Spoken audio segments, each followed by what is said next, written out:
The blindfold was heavy black linen, scratchy and awkward. Marcus resisted the urge to tug it into a more comfortable position, for fear one of the guards in the carriage would take it as an attempt to peek. Janus's Merentai had been ordered to preserve absolute secrecy, and they took their orders very seriously. Marcus had dispatched his report shortly after the Queen departed, along with an urgent request for instructions. This involved leaving a folded message in a certain cubbyhole at a certain wine shop, one of several clandestine drop-offs that he'd been forced to memorize. He'd spent the rest of the evening and all of the following day trying to puzzle out what answer might possibly come back. It was a fruitless endeavor, as Marcus would be the first to admit. Unlike Janus, he had no head for politics. He'd watched the increasingly heavy-handed rule of the Directory and the Patriot Guard with vague distaste, but it didn't seem relevant to his own mission, so he hadn't paid any particular attention. Truthfully, Marcus wasn't entirely sure what he was supposed to be doing in Vordan City. It had all sounded very logical when Janus explained it before leaving for the front, but Janus's explanations had a habit of evaporating in the morning light like demon gold, leaving nothing behind but vague memories of something very convincing. He was intended to be Janus's representative in the city, but so far that involved little more than sending back reports on the state of affairs. Janus had a habit, though, of putting the people he trusted into positions where he thought they might prove useful, even if he wasn't exactly sure how.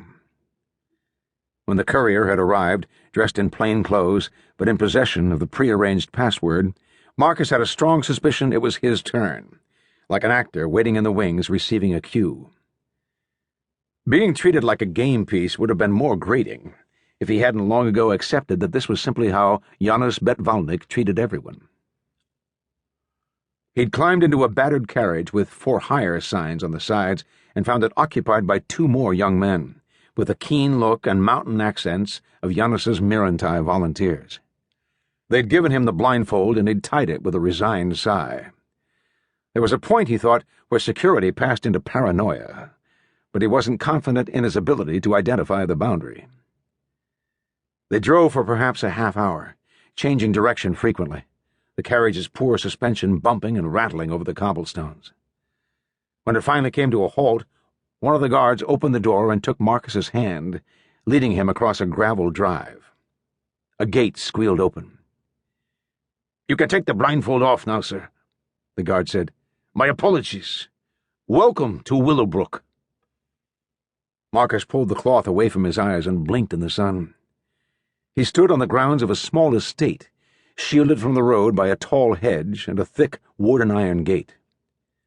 A number of men in plain leather stood around the grounds, ostensibly tending the plants.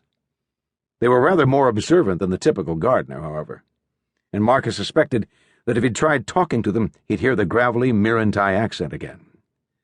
He also suspected their long rifles were not far away. The courier knocked at the door, and a liveried servant opened it. Once Marcus stepped inside, the guards became more obvious. They still didn't wear their red uniforms, but they did carry the long rifles of the 1st Merentai volunteers and wore swords at their belts. The pair nearest the door saluted smartly. Willowbrook was a simple dwelling, as such things went, with a hall, dining room, receiving rooms, and servants' quarters on the first floor and bedrooms on the second.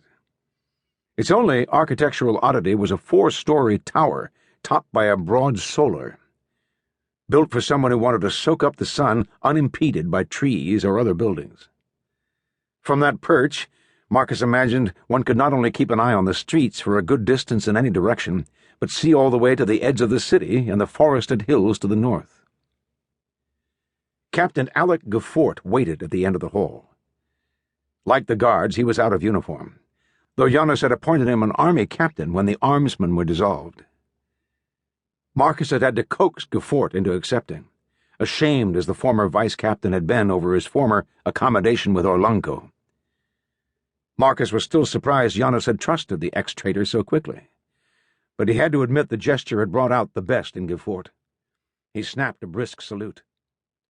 "Sir," Geffort said, "welcome to..."